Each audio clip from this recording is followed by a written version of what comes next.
Next month, I will have been practicing 22 years in family law.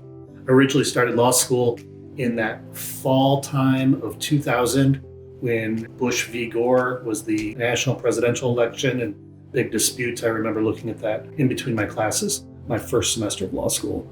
Graduated in 2003 and been practicing family law ever since.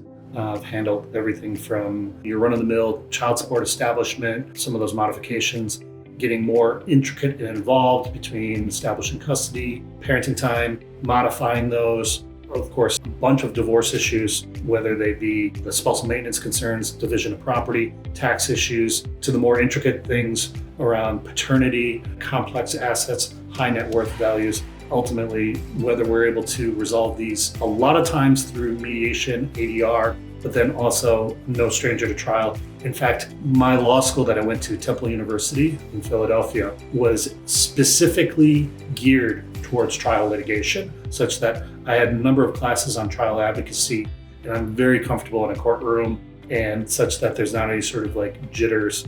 And in the course of building Atticus family law, we've turned around and imparted a lot of the same training into the other attorneys, so they're all comfortable as well, be able to handle everything. Because ultimately, I'm a big believer that you have to be ready and willing to go to trial in order to present the formidable threat of trial in order to compel people to settle upon terms that we know are fair, even though they may be reluctant to settle on those terms because they need to know that you have that ferocity and that formidability if they force this to go to trial.